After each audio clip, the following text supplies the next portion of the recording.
Good morning. Today we are going to move on to next module of public finance, that is public expenditure. So you know that public finance is the finance of the government or finance of the public. Likewise, public expenditure means the expenditure of the government or the expenses incurred by the government for its own maintenance, preservation and welfare of the economy as a whole is referred to as public expenditure. So we can define public expenditure as the expenses incurred by the government for its own maintenance. Government നിലനിൽപ്പിന് വേണ്ടി, ഗവൺമെൻറ്റിനെ maintain ചെയ്ത് കൊണ്ടുപോകുന്നതിന് വേണ്ടി, preservation government സംരക്ഷണത്തിന് വേണ്ടി, and welfare of the economy as a whole സമൂഹത്തിൻ്റെ മൊത്തം ക്ഷേമത്തിന് വേണ്ടി ഗവൺമെൻറ് ചിലവാക്കുന്ന എല്ലാ എക്സ്പെൻസസിനെയും നമുക്ക് പബ്ലിക് എക്സ്പെൻഡിച്ചർ എന്നുകൊണ്ട് ഉദ്ദേശിക്കാം. So, the public expenditure, government expenditure is defined as the expenses incurred by the governments for its own maintenance, preservation and welfare of the economy as a whole. So, it can be also defined as the expenses of public authorities, central, state and local governments in a federation for the satisfaction of collective needs of the citizens for the promotion of economic and social welfare. So it refers to the expenses of public authorities. Public expenditure എന്ന് പറഞ്ഞാൽ ആരുടെ expenses ആണ്? It is the expenses of public authorities like central government, state governments or the local governments in A federation. ഒരു federation വരുമ്പോൾ central government ഉണ്ടാവാം, ഒരു federal സെറ്റപ്പിൽ central government ഉണ്ടാവാം, സ്റ്റേറ്റ് ഗവൺമെൻറ് ഉണ്ടാവാം, അതുപോലെ തന്നെ ലോക്കൽ ഗവൺമെൻറ്റ്സ് ഉണ്ടാവാം. അപ്പോൾ ഇവരുടെയൊക്കെ എക്സ്പെൻസസിനെയാണ്, പബ്ലിക് അതോറിറ്റീസിൻ്റെ എക്സ്പെൻസസിനെയാണ് നമ്മൾ പബ്ലിക് എക്സ്പെൻഡിച്ചർ എന്ന് പറയുന്നത്. പ്രത്യേകിച്ച് എന്തിനു വേണ്ടിയാണ്? For the satisfaction of collective needs of the citizens. സമൂഹത്തിലെ മൊത്തവും പൗരന്മാരുടെയും മൊത്തവും ആവശ്യങ്ങളെ സാറ്റിസ്ഫൈ ചെയ്യുന്നതിന് വേണ്ടി എന്താണ് പബ്ലിക് അതോറിറ്റീസ്, സെൻട്രൽ ഗവൺമെൻറ് ആവാം, സ്റ്റേറ്റ് ഗവൺമെൻറ് ആവാം, ലോക്കൽ ഗവൺമെൻറ്റ്സ് ആവാം, അവർ ചെയ്യുന്ന മൊത്തം എക്സ്പെൻസസിനെയാണ് നമ്മൾ പബ്ലിക് എക്സ്പെൻഡിച്ചർ എന്നുകൊണ്ട് പറയുന്നത്. For the satisfaction of collective needs of the citizens or for the promotion of economic and social welfare. അല്ലെങ്കിൽ ഇങ്ങനെയും പറയാം, സമൂഹത്തിൻ്റെ മൊത്തവും സാമ്പത്തികവും സാമൂഹികവുമായ ക്ഷേമം പ്രൊമോട്ട് ചെയ്യുന്നതിന് വേണ്ടി ഗവൺമെൻറ്, പബ്ലിക് അതോറിറ്റീസ് അല്ലെങ്കിൽ ലോക്കൽ സെൽഫ് ഗവൺമെൻറ്റുകളായാലും സ്റ്റേറ്റ് ഗവൺമെൻറ്റ്സ് ആയാലും അതുപോലെ എന്താണ് സെൻട്രൽ ഗവൺമെൻറ്റ്സ് ആയാലും ഇൻകർ ചെയ്യുന്ന മൊത്തം എക്സ്പെൻസസിനെ നമുക്ക് പബ്ലിക് എക്സ്പെൻഡിച്ചർ എന്ന പേരിൽ നമുക്ക് വിളിക്കാം.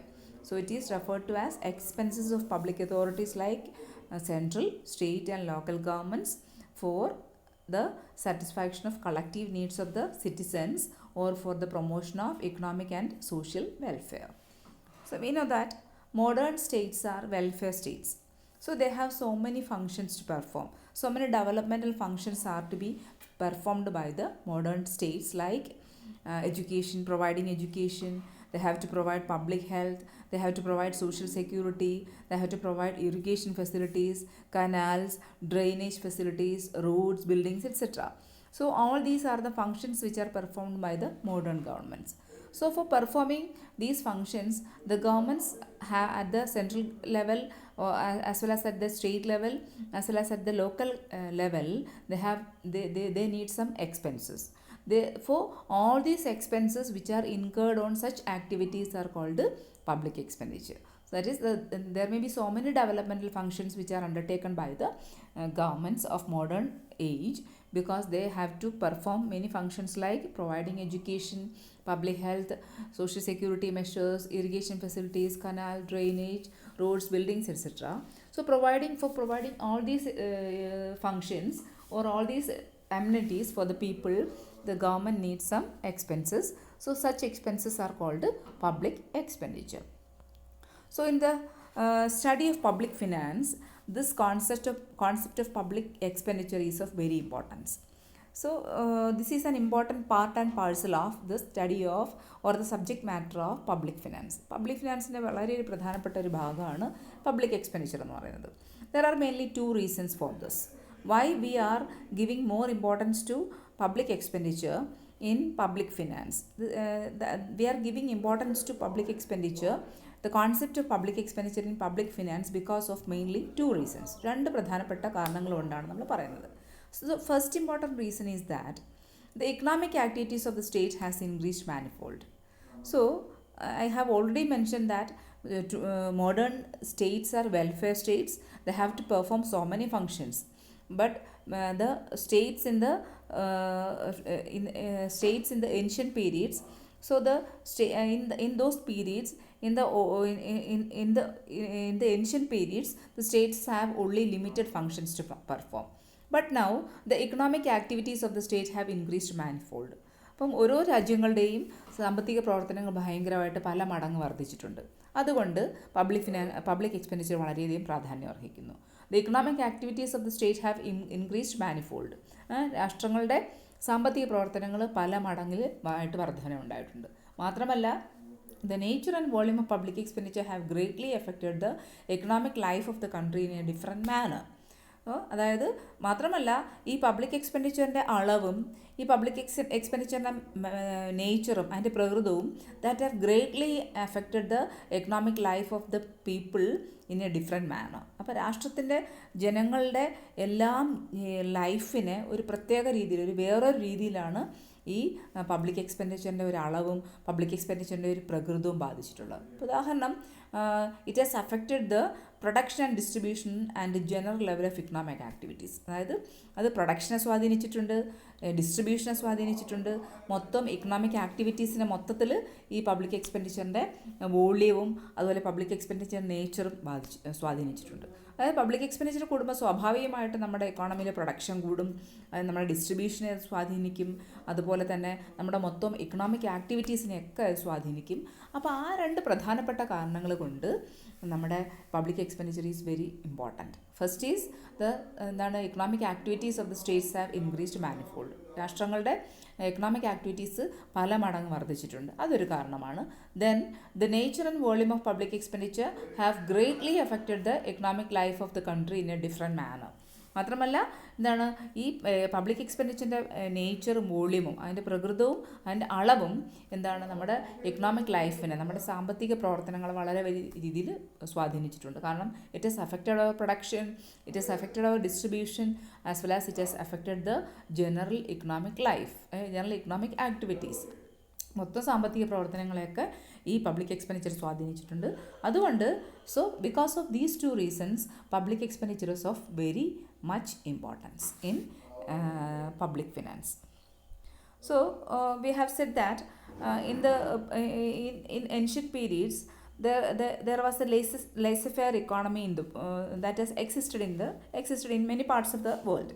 So in a laissez-faire economy, the state was assigned a very limited role to play. There was a limited role for the government in a laissez-faire economy. So in a laissez-faire economy, all the individuals are free to do whatever they like. There is no government intervention. Government ഇടപെടലില്ല. So the government have a limited role to perform. വളരെ ചെറിയൊരു റോളാണ് ആർക്കുള്ളത്, ഗവൺമെൻറ്റിനുള്ളത്. So the government have only some limited functions. That is, the government was working on the principle of least interference. Government ഏറ്റവും കുറച്ച് interference, ഏറ്റവും കുറച്ച് ഇടപെടുക എന്നുള്ളതാണ് ഗവൺമെൻറ്റിൻ്റെ നയം എന്നുണ്ടായിരുന്നത്. അതായത് government is the best which spends the least. So the main idea was that, or main slogan was that that government is the best which spends the least. ഏറ്റവും കുറച്ച് ചിലവാക്കുന്ന ഗവൺമെൻറ് ആയിരിക്കും ഏറ്റവും നല്ല ഗവൺമെൻറ് എന്നായിരുന്നു അന്നത്തെ ഒരു കോൺസെപ്റ്റ് എന്ന് പറയുന്നത്.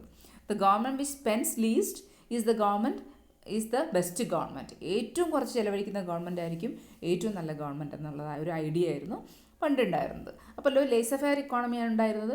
ലേസഫെയർ ഇക്കോണമി എന്ന് പറഞ്ഞാൽ no state intervention, no government intervention, അങ്ങനെ ഒരു സിറ്റുവേഷൻ ആയിരുന്നു ഉണ്ടായിരുന്നത്. So the idea that prevailed in those periods was that the government which spends least is the best government. But nowadays that situation has changed. That is, at the same time, we know that Adam Smith, as well as the classical economists, which was led by Adam Smith, they always restricted the functions of the state. So they always said that let the individuals be free. ഇൻഡിവിജ്വൽസിനെ free ആയിട്ട് വിടൂ, let them do whatever they like, അവർക്ക് ഇഷ്ടമുള്ളത് ചെയ്യട്ടെ. അതായിരുന്നു Adam സ്മിത്തിനെ പോലുള്ളവർ പറഞ്ഞിരുന്നത്. So according to Adam Smith, the states function should be restricted. Government functions restrict ചെയ്യണം. എന്തിലേക്കാണ്? Justice, police and arms. Justice, നീതി ഉറപ്പുവരുത്തുക. പോലീസ്, മാത്രമല്ല ആംസ്, ആയുധങ്ങൾ അല്ലെങ്കിൽ യുദ്ധം, പോലീസ്, ജസ്റ്റിസ്, നീതി തുടങ്ങിയ കാര്യങ്ങളിലേക്ക് ആരുടെ ഫങ്ഷൻസിനെ ചുരുക്കണം, ഗവൺമെൻറ് ഫങ്ഷൻസിനെ ചുരുക്കണം എന്നാണ് ആഡം സ്മിത്തിനെ പോലെയുള്ള ക്ലാസിക്കൽസ് പറഞ്ഞിരുന്നത്. So according to them the government expenditure was wasteful. Government expenditure was wasteful as well as that money could be used much well by private persons than by government. According to Adam Smith and the like economists, they were of the opinion that money should not be used by the government because the government expenditure is wasteful. Government spending will be wasteful. That expenditure will be better used by will be well used by private persons than by the government. So the private persons can use this money in a better manner than the government. The government expenditure will be waste. Whatever government spends on many activities, that will be in waste. But the private individuals can spend the money in a best manner. In a better manner than the government. So according to, so we know that the masterpiece of Adam Smith is Wealth of Nations, and this Wealth of Nations was published in 1776. And in this Wealth of Nations, Adam Smith has said that the government or the sovereign has 3 main duties to perform or 4 main duties to perform. പ്രധാനമായിട്ടും 4 പ്രധാനപ്പെട്ട functions ആണ് government ചെയ്യാനുള്ളതെന്നാണ് Adam Smith wealth of നേഷൻസിൽ പറഞ്ഞിട്ടുള്ളത്. So this wealth of nations was published in 1776. So according to Adam Smith, the government have to perform only 4 functions, 4 main functions. First is to protect the society from violence. 3 main functions. First is to protect the society from violence and invasion of other independent societies. To protect the society from violence, സമൂഹത്തെ അക്രമങ്ങളിൽ നിന്ന് രക്ഷിക്കുക, and invasion of other independent societies, മറ്റ് സൊസൈറ്റീസിൻ്റെ ആക്രമണങ്ങളിൽ നിന്ന് സമൂഹത്തെ സംരക്ഷിക്കുക എന്നുള്ളതാണ് first important function. Then to protect against injustice, അതായത് സമൂഹത്തിൽ അനീതിക്കെതിരെ ജനങ്ങളെ സംരക്ഷിക്കുക. And erecting and maintaining certain public works, ചെറിയ പൊതുമരാമത്ത് പണികൾ, ചെറിയ പൊതുമരാമത്ത് പണികൾ നടപ്പിലാക്കുക, അല്ലെങ്കിൽ അത് മെയിൻറ്റെയിൻ ചെയ്ത് കൊണ്ടുപോവുക എന്ന് പറയുന്ന വളരെ ചെറിയ ഫങ്ഷൻസ് മാത്രമേ ഗവൺമെൻറ് ഉള്ളൂ എന്നാണ് ആഡം സ്മിത്ത് അദ്ദേഹത്തിൻ്റെ മാസ്റ്റർ പീസ് അല്ലെങ്കിൽ മാഗ്നം ഓപ്പസായ വെൽത്ത് ഓഫ് നേഷൻസിലൂടെ പറഞ്ഞത്. So according to him, the government should have only 3 functions. One is to protect the society from violence and invasion of other independent societies. Protect the society from violence and invasion of other independent societies. That is the first function. Then to protect against justice, അനീതിക്കെതിരായിട്ട് സംരക്ഷണം നൽകുക. And erecting and maintaining certain public works, ചില public വർക്കുകൾ, ചില പൊതു പ്രവർത്തനങ്ങൾ നടപ്പിലാക്കുക. അങ്ങനെയുള്ള ചെറിയ പണികൾ മാത്രമാണ് ഗവൺമെൻറ് ചെയ്യേണ്ടതെന്നാണ് ആഡം സ്മിത്ത് പറഞ്ഞത്. So according to David Ricardo, these are all people are classical economists. According to David Ricardo, if you want a peaceful government, you must reduce the budget. David Ricardo പറഞ്ഞത് എന്താണ്? If you want a peaceful government, ഒരു സമാധാനപരമായ ഒരു government ഉണ്ടാവണമെങ്കിൽ you must reduce the budget. എന്ത് കുറയ്ക്കണം? Budget കുറയ്ക്കണം എന്നാണ് അദ്ദേഹം പറഞ്ഞത്. JB Say, he is another classical economist.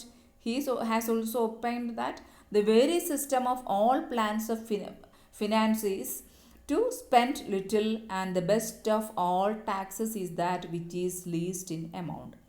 The very system of all plans of finance, എല്ലാ ഫിനാൻസിൻ്റെയും എല്ലാ സമ്പത്തുമായി ബന്ധപ്പെട്ട ഏറ്റവും നല്ല സംവിധാനം എന്ന് പറയുന്നത് ഈസ് ടു സ്പെൻഡ് ലിറ്റിൽ, വളരെ കുറച്ച് ചിലവാക്കുക എന്നുള്ളതാണ്. And the best of all taxes is that which is least in amount. ഏറ്റവും നല്ല ടാക്സ് എന്ന് പറയുന്നത് ഏറ്റവും കുറച്ച് വാങ്ങുന്ന ടാക്സാണ് ഏറ്റവും നല്ല tax.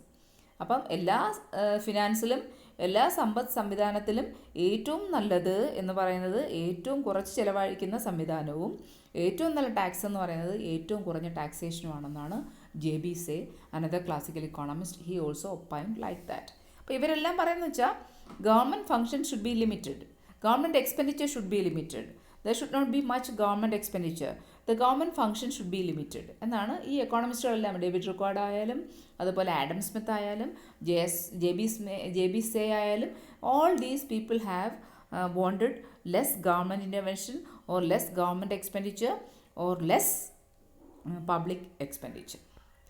So, but recently we can see that the public expenditure has increased enormously. There has been an enormous increase in public expenditure recently. ഈ അടുത്ത കാലത്ത് ഗവൺമെൻറ് എക്സ്പെൻഡിച്ചർ ഭയങ്കരമായിട്ട് വർദ്ധിച്ചിട്ടുണ്ട്. അപ്പോൾ main reason is that the functions of the government has increased. Government functions, government ചെയ്യേണ്ട activities ഭയങ്കരമായിട്ട് വർദ്ധിച്ചു. അതുകൊണ്ട് ഗവൺമെൻറ് എക്സ്പെൻഡിച്ചറും വർദ്ധിക്കുന്നുണ്ട്. So modern states are not police states but they are welfare states. Modern states എന്ന് പറഞ്ഞാൽ എന്ത് സ്റ്റേറ്റ്സ് ആണ്? They are welfare states. They are aiming at the welfare of the society. സമൂഹത്തിൻ്റെ വെൽഫെയറിനെ അല്ലെങ്കിൽ ക്ഷേമത്തിനെ എയിം ചെയ്യുന്ന സൊസൈറ്റീസാണ് modern societies. They are not police states. Police രാജ്യം നിലനിൽക്കുന്ന രാജ്യങ്ങളല്ല. They are welfare state.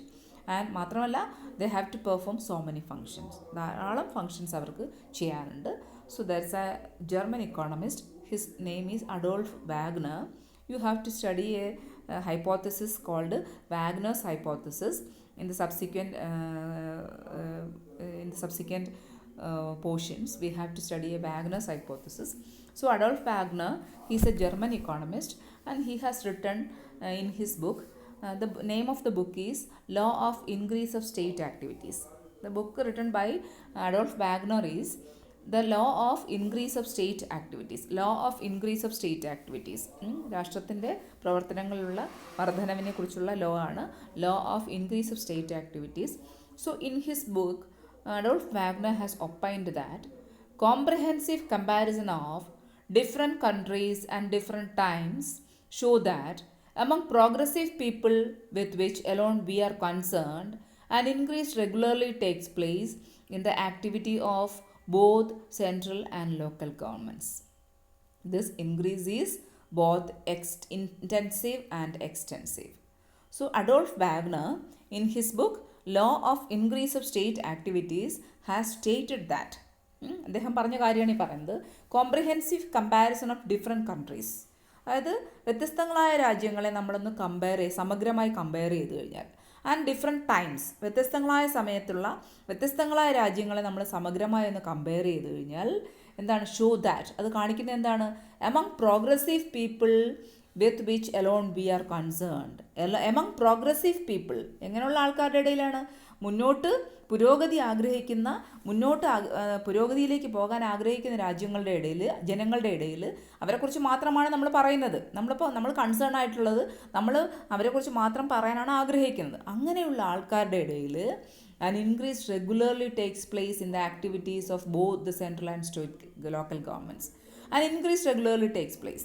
സ്ഥിരമായിട്ടൊരു വർധനവുണ്ടാകുന്നു in the activity of both central and state governments. ഇതിൻ്റെയൊക്കെ ആക്ടിവിറ്റീസിലാണ്? സെൻട്രൽ ഗവൺമെൻറ്റിൻ്റെയും സ്റ്റേറ്റ് ഗവൺമെൻറ്റിൻ്റെയും ആക്ടിവിറ്റീസിൽ സ്ഥിരമായ ഒരു വർധനവ് നടന്നുകൊണ്ടേയിരിക്കുന്നു. ആരുടെ ഇടയിലാണ്? പ്രോഗ്രസീവ് പീപ്പിളിൻ്റെ ഇടയിൽ. പുരോഗതിയിലേക്ക് പൊയ്ക്കൊണ്ടിരിക്കുന്ന ജനങ്ങളുടെ ഇടയിൽ എപ്പോഴും സ്ഥിരമായി നമ്മളൊരു ഒരു വർധനവ് എന്തിലാണ്? രാജ്യങ്ങളുടെ സ്റ്റേറ്റ് ഗവൺമെൻറ് ആയാലും ലോക്കൽ ഗവൺമെൻറ് ആയാലും സെൻട്രൽ ഗവൺമെൻറ് ആയാലും ആക്ടിവിറ്റീസിൽ സ്ഥിരമായ ഒരു വർധനവ് നമുക്ക് കാണാൻ കഴിയും. This increase is both intensive and extensive. ഈ വർധനവ് വളരെയധികം ഇൻറ്റൻസീവുമാണ്, എക്സ്റ്റെൻസീവാണ്. ഇൻറ്റൻസീവ് എന്ന് പറഞ്ഞാൽ ഉള്ളിലേക്ക് ഇറങ്ങിച്ചെല്ലുന്നതും, എക്സ്റ്റെൻസീവ് എന്ന് വെച്ചാൽ വിശാലമായ പ്രദേശങ്ങളിലേക്ക് വിശാലമായ തലങ്ങളിലേക്ക് എത്തിച്ചേരുന്നതുമായിട്ടുള്ള എക്കണോമിക് ആക്ടിവിറ്റീസിലുണ്ടാകുന്ന ഒരു വർധനവ് സ്ഥിരമായി എല്ലാ പ്രോഗ്രസീവ് ഇക്കോണമീസിലും നമുക്ക് കാണാമെന്നാണ് ആര് പറയുന്നത്? അഡോൾഫ് വാഗ്നർ എന്ന ജർമ്മൻ ഇക്കോണമിസ്റ്റിൻ്റെ അഭിപ്രായത്തിൽ. Then another one is Professor Richard A. Musgrave, R.A. Musgrave. He is another economist, 20th century economist. He also advocated public expenditure. അദ്ദേഹവും എന്തിനു വേണ്ടി സംസാരിച്ചു? കൂടുതൽ പബ്ലിക് എക്സ്പെൻഡിച്ചർ ഉണ്ടാവണം എന്ന് പറഞ്ഞൊരു വ്യക്തിയായിരുന്നു professor R.A. Musgrave or Richard A. Musgrave. അപ്പോൾ according to Musgrave, a government is forced to do many activities. ഒരു ഗവൺമെൻറ്റിന് ധാരാളം ഫങ്ഷൻസ് ചെയ്യാനുണ്ട്. കാരണം activities to secure reallocation of resources. വിഭവങ്ങളെ നമുക്ക് മറ്റു പല മേഖലകളിലേക്കും നമുക്ക് റീഅലൊക്കേറ്റ് ചെയ്യണം. അങ്ങനെയുള്ള പല പ്രവർത്തനങ്ങളും ഗവൺമെൻറ് ചെയ്യേണ്ടിയിരിക്കുന്നു. റീഡിസ്ട്രിബ്യൂഷൻ ആക്ടിവിറ്റീസ്, വരുമാനവും സമ്പത്തും പുനർവിതരണം ചെയ്യണം, അങ്ങനെയുള്ള പ്രവർത്തനങ്ങളിൽ ഏർപ്പെടണം. സ്റ്റെബിലൈസിങ് ആക്ടിവിറ്റീസ്, രാജ്യത്തെ അല്ലെങ്കിൽ എക്കോണമിയെ സ്ഥിരതയിലേക്ക് നയിക്കുന്ന പല പ്രവർത്തനങ്ങളും ചെയ്യേണ്ടിയിരിക്കുന്നു. കമേഴ്ഷ്യൽ ആക്ടിവിറ്റീസ്, വാണിജ്യവുമായി ബന്ധപ്പെട്ട ആക്ടിവിറ്റീസ് ചെയ്യേണ്ടിയിരിക്കുന്നു. അങ്ങനെ ധാരാളം activities government ചെയ്യേണ്ടിയിരിക്കുന്നു.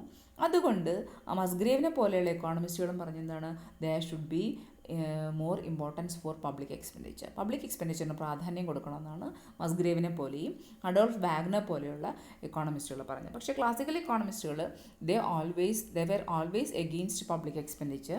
They were supporting a small budget. എപ്പോഴും ഒരു ചെറിയ ബഡ്ജറ്റിനെ സപ്പോർട്ട് ചെയ്തിരുന്നു. അവർ പറഞ്ഞതെന്ന് വെച്ചാൽ എന്താണ്, the best government is the government which is spending least. ഏറ്റവും കുറച്ച് ചിലവഴിക്കുന്ന ഗവൺമെൻറ്റുകളാണ് ഏറ്റവും നല്ല ഗവൺമെൻറ് എന്നാണ് അവരുടെ അഭിപ്രായം. പക്ഷേ നമ്മുടെ 20th സെഞ്ച്വറി ഇക്കോണമിസ്റ്റായ മസ്ഗ്രേവും അതുപോലെ ജർമ്മൻ ഇക്കോണമിസ്റ്റായ അഡോൾഫ് വാഗ്നറും ഇവരൊക്കെ എല്ലായ്പ്പോഴും they always supported increased public expenditure. എപ്പോഴും വർദ്ധിച്ചു വരുന്ന പബ്ലിക് എക്സ്പെൻഡിച്ചറിനെ സപ്പോർട്ട് ചെയ്ത ആൾക്കാരായിരുന്നു മസ്ഗ്രേവും അതുപോലെ തന്നെ അഡോൾഫ് വാഗ്നറും. ഓക്കെ, നമ്മൾ അടുത്ത ക്ലാസ്സിൽ we are going to discuss about the reasons for the growth of public expenditure. എന്തുകൊണ്ടാണ് പബ്ലിക് എക്സ്പെൻഡിച്ചർ വർദ്ധിക്കുന്നതെന്നുള്ള പ്രധാനപ്പെട്ട കാരണങ്ങളാണ് നമ്മൾ അടുത്ത ക്ലാസ്സിൽ ഡിസ്കസ് ചെയ്യാൻ പോകുന്നത്. ഇത് കേൾക്കുക, കേട്ടിട്ട് സംശയങ്ങളുണ്ടെങ്കിൽ ചോദിക്കുക.